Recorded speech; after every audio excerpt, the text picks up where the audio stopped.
ಮತ್ತೊಂದು ಕಡೆ ನಾಳೆ ಸಕ್ಕರೆ ಕಾರ್ಖಾನೆ ಮಾಲೀಕರ ಸಭೆಯನ್ನ ಕರೆದಿದ್ದಾರೆ ಸಿಎಂ ಸಿದ್ದರಾಮಯ್ಯ ಅವರು. ಬೇವಾಯಿ ವಿಜೇಂದ್ರ ವಿರುದ್ಧ ಈ ಸಂದರ್ಭದಲ್ಲಿ ಸಿದ್ದರಾಮಯ್ಯ ಆಕ್ರೋಶವನ್ನ ವ್ಯಕ್ತಪಡಿಸಿದ್ದಾರೆ. ರೈತರನ್ನ ಎತ್ತಿ ಕಟ್ತಿದ್ದಾರೆ ಅಂತ ಸಿದ್ದರಾಮಯ್ಯ ಗರಂ ಆಗಿದ್ದಾರೆ. ಕ್ಯಾಬಿನೆಟ್ನಲ್ಲಿ ವಿಜೇಂದ್ರ ವಿರುದ್ಧ ಸಿಟ್ಟನ್ನ ಹೊರ ಹಾಕಿದ್ದಾರೆ ಸಿಎಂ. ಈಗ ಯಾರನ್ನು ಎತ್ತಿ ಕಟ್ಟುವ ಸ್ಥಿತಿಯಲ್ಲಿ ಇಲ್ಲ. ಕಾರಣ ರೈತರ ಹೋರಾಟ ಆ ರೀತಿಯಾಗಿದೆ, ಆ ಸ್ವರೂಪವನ್ನ ಪಡೆದುಕೊಂಡಿದೆ. ರೈತರು ಕಳೆದ 8 ದಿನಗಳಿಂದ ಹೋರಾಟ ಮಾಡ್ತಿದ್ದಾರೆ. ಒಂದಲ್ಲ ಎರಡಲ್ಲ, ಮೊದಲೇ ಎಚ್ಚೆತ್ತುಕೊಳ್ಬೇಕಾಗಿತ್ತು ಸರ್ಕಾರ. ಇದೀಗ ಅವ್ರು ಹೋದ್ರು ಇವ್ರು ಸಪೋರ್ಟ್ ಮಾಡಿದ್ರು ಅನ್ನುವ ಕಾರಣಕ್ಕಾಗಿ ಗರಂ ಆದ್ರೆ ಏನು ಪ್ರಯೋಜನ ಆಗುದಿಲ್ಲ. ರೈತರ ಕೆಂಗಣ್ಣಿಗೆ, ಅವರ ಕೋಪಕ್ಕೆ ಗುರಿ ಆಗ್ಬೇಕಾಗುತ್ತೆ. ರೈತರು ಎಷ್ಟು ಒಂದು ಸಂಘಟನೆ ಅಲ್ಲ, ಲಕ್ಷ ರೈತರು ಅಲ್ಲಿ ಸೇರಿದ್ದಾರೆ. ಇಂತಹ ಸಂದರ್ಭದಲ್ಲಿ ಇದರ ಏನು ತೀವ್ರತೆ ಏನು ಅನ್ನೋದನ್ನ ಸರ್ಕಾರ ಮೊದಲು ಗಮನಿಸಬೇಕಾಗಿತ್ತು. ಇಷ್ಟು ಒಂದು ವಾರ ಆದ ಬಳಿಕ ಇದೀಗ ಎಚ್ಚೆತ್ತುಕೊಂಡಿದೆ ಸರ್ಕಾರ. ಕಳೆದ ಹಲವು ದಿನಗಳಿಂದಲೂ ರೈತರು ಮನವಿಯನ್ನ ಮಾಡ್ತಾನೆ ಇದ್ದಾರೆ, ಬೇಡಿಕೆಗಳನ್ನ ಇಟ್ಕೊಂಡು ಹೋರಾಟ ಮಾಡ್ತಿದ್ದಾರೆ. ಇದೀಗ ಸರ್ಕಾರ ಎಚ್ಚೆತ್ತುಕೊಂಡು ಒಂದು ಸಭೆಯನ್ನ ಮಾಡ್ತಾ ಇದೆ. ಇದೀಗ ಸಚಿವರುಗಳನ್ನ ಕಳುಹಿಸ್ತಾ ಇದೆ. ಇದೇ ವಿಚಾರಕ್ಕೆ ಸಂಬಂಧಪಟ್ಟ ಹಾಗೆ ಇನ್ನಷ್ಟು ಡೀಟೇಲ್ಸ್ ಅನ್ನ ಕೊಡೋದಕ್ಕೆ ನಮ್ಮ ರಿಪೋರ್ಟರ್ ತಿಮ್ಮೇಗೌಡ ಈಗ ನೇರ ಸಂಪರ್ಕದಲ್ಲಿ ಜಾಯ್ನ್ ಆಗಿದ್ದಾರೆ. ತಿಮ್ಮೇಗೌಡ್ರೆ, 8 ದಿನದಿಂದ ಹೋರಾಟ ಮಾಡ್ತಾ ಇದ್ದು ಸರ್ಕಾರಕ್ಕೆ ಕಾಣಿಸ್ಲಿಲ್ವಾ? ಇದೀಗ ಇಷ್ಟು ದೊಡ್ಡ ಮಟ್ಟದಲ್ಲಿ ಹೋರಾಟ ಆಗ್ತಾ ಇದೆ, ಅದರ ಪರಿಣಾಮ ಖಂಡಿತವಾಗ್ಲೂ ನಮ್ಮ ಮೇಲೆ ಬೀಳುತ್ತೆ ಅನ್ನೋದು ಈಗ ಅಂದಾಜಿಗೆ ಬಂತ. ಇವತ್ತಿನ ಕ್ಯಾಬಿನೆಟ್ ನಲ್ಲಿ ಈ ವಿಚಾರ ಯಾವ ರೀತಿಯಾಗಿ ಚರ್ಚೆ ಆಯ್ತು? ಯಾವ ರೀತಿಯಾಗಿ ಅಂದ್ರೆ ಒಂದ್ ಕಡೆಯಾಗಿ ನವೆಂಬರ್ ಕ್ರಾಂತಿಯ ಚರ್ಚೆ, ಮತ್ತೊಂದ್ ಕಡೆಯಾಗಿ ಏನು ಡಿಸೆಂಬರ್ 8ನೇ ತಾರೀಕಿಂದ ಬೆಳಗಾವಿ ಅಧಿವೇಶನ ಆರಂಭವಾಗ್ತಾ ಇದೆ. ಈ ಎರಡೂ ಇದರಲ್ಲೂ ಕೂಡ ಪರಿಣಾಮ ಬೀರಬಹುದು ಅನ್ನುವಂತ ಒಂದು ಆತಂಕ ಸಹಜವಾಗಿ ರಾಜ್ಯ ಸರ್ಕಾರಕ್ಕೆ ಇದ್ದಂತೆ ಕಾಣಿಸ್ತಾ ಇದೆ. ಹೀಗಾಗಿ ಇವತ್ತು ಸಚಿವ ಸಂಪುಟ ಸಭೆ ಆರಂಭವಾಗುತ್ತಿದ್ದಂತೆ ಈ ಒಂದು ವಿಚಾರವನ್ನೇ ಪ್ರಮುಖವಾಗಿ ಇಟ್ಕೊಂಡು ಚರ್ಚೆಯನ್ನು ಮಾಡಿರ್ತಕ್ಕಂಥದ್ದು.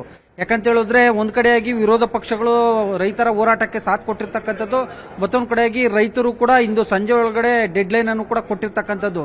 ಹೀಗಾಗಿ ಇದ್ರ ಬಗ್ಗೆ ಒಂದು ಮಹತ್ವದ ಒಂದು ನಿರ್ಧಾರವನ್ನು ಕೈಗೊಳ್ಳಬೇಕಾಗುತ್ತೆ. ಯಾಕಂತ ಹೇಳಿದ್ರೆ ಈಗಾಗಲೇ ರೈತರು ಕನಿಷ್ಠ ಪ್ರತಿ ಟನ್ಗೆ 3,500 ರೂಪಾಯಿ ಬೆಲೆಯನ್ನು ನಿಗದಿ ಮಾಡಬೇಕು ಅನ್ನುವಂತ ಒಂದು ನಿಟ್ಟಿನಲ್ಲಿ ರಾಜ್ಯ ಸರ್ಕಾರಕ್ಕೆ ಆಗ್ರಹವನ್ನ ಮಾಡೋದ್ರ ಮುಖಾಂತರ ಇವತ್ತು ಸಂಜೆ ಡೆಡ್ ಲೈನ್ ಅನ್ನು ಕೂಡ ಕೊಟ್ಟಿರ್ತಕ್ಕಂಥದ್ದು.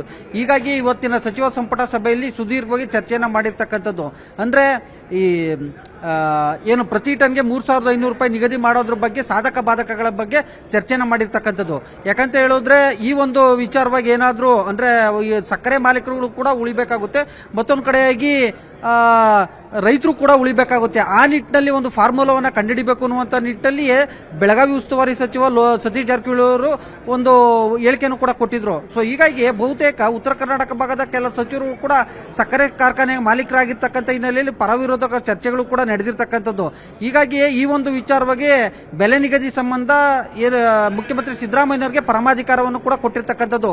ಮುಖ್ಯಮಂತ್ರಿಗಳು ಎಷ್ಟು ದರವನ್ನಾದ್ರೂ ನಿಗದಿ ಮಾಡಬಹುದು, ಈ ಒಂದು ವಿಚಾರವಾಗಿ ನೀವೇ ನಿರ್ಧಾರವನ್ನ ಕೈಗೊಳ್ಳಿ, ನೀವು ತೆಗೆದುಕೊಂಡಂತ ತೀರ್ಮಾನಕ್ಕೆ ನಾವೆಲ್ಲರೂ ಕೂಡ ಬದ್ಧ ಅನ್ನುವಂತ ಒಂದು ಮಾತನ್ನ ಎಲ್ಲಾ ಸಚಿವರು ಕೂಡ ಸೂಚಿಸಿರ್ತಕ್ಕಂಥದ್ದು. ಸೊ ಹೀಗಾಗಿ ಮುಖ್ಯಮಂತ್ರಿ ಸಿದ್ದರಾಮಯ್ಯನವರು ನಾಳೆ ಎಲ್ಲಾ ಸಕ್ಕರೆ ಕಾರ್ಖಾನೆಗಳ ಮಾಲೀಕರ ಜೊತೆ ಸಭೆಯನ್ನ ನಡೆಸಲಿದ್ದಾರೆ ಅನ್ನುವಂತ ಒಂದು ಮಾಹಿತಿ ಕೂಡ ಲಭ್ಯ ಆಗಿರ್ತಕ್ಕಂಥದ್ದು.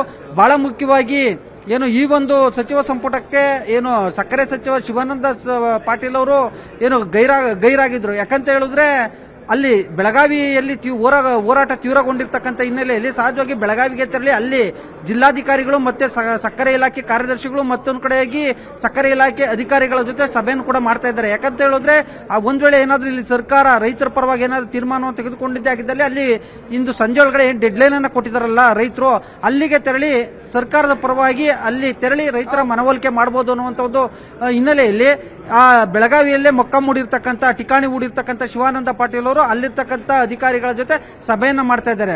ಮತ್ತೊಂದು ಕಡೆಯಾಗಿ ಒಂದು ಸಚಿವ ಸಂಪುಟ ಸಭೆಯಲ್ಲಿ ಹೋರಾಟದ ಬಗ್ಗೆ ಅಂದ್ರೆ ರೈತರ ಹೋರಾಟದ ಬಗ್ಗೆ ಚರ್ಚೆ ನಡೆದಂತಹ ಸಂದರ್ಭದಲ್ಲಿ ಇದಕ್ಕೆಲ್ಲವೂ ಕೂಡ ಕಾರಣ ಅಂದ್ರೆ ಬಿಜೆಪಿ ರಾಜ್ಯಾಧ್ಯಕ್ಷ ಬಿವೈ ವಿಜೇಂದ್ರ ಅವರೇ ಕಾರಣ. ಅವರು ಅಲ್ಲಿ ಹೋಗಿ ರೈತರನ್ನ ಪ್ರವೋಕ್ ಮಾಡ್ತಾ ಇದ್ದಾರೆ, ಅವರಿಂದಲೇ ಇಷ್ಟೆಲ್ಲ ಆಗ್ತಾ ಇದೆ ಎನ್ನುವಂತ ಒಂದು ಮಾತನ್ನ ನೇರವಾಗಿ ಮುಖ್ಯಮಂತ್ರಿಗಳೇ ಅಸಮಾಧಾನವನ್ನಗೊಂಡಿರ್ತಕ್ಕಂಥದ್ದು. ಮತ್ತೊಂದು ಕಡೆಯಾಗಿ ಬಿವೈ ವಿಜೇಂದ್ರ ವಿರುದ್ಧವೂ ಕೂಡ ತೀವ್ರ ಗರಂ ಆಗಿದ್ದಾರೆ ಎನ್ನುವಂತ ಒಂದು ಮಾಹಿತಿ ಕೂಡ ಲಭ್ಯ ಆಗಿರ್ತಕ್ಕಂಥದ್ದು. Navitha Jain. Okay, thank you ತಿಮ್ಮೇಗೌಡ್ರೆ ಡೀಟೇಲ್ಸ್ಗೆ. ಅದೇ ರೀತಿಯಾಗಿ ಬೆಳಗಾವಿಯಿಂದ ಚಂದ್ರಕಾಂತ್ ಸುಗಂಧಿ ಮಾಹಿತಿಯನ್ನು ಕೊಟ್ಟರಿ. ಥ್ಯಾಂಕ್ ಯು ಸೋ ಮಚ್ ಇಬ್ಬರಿಗೂ ಕೂಡ.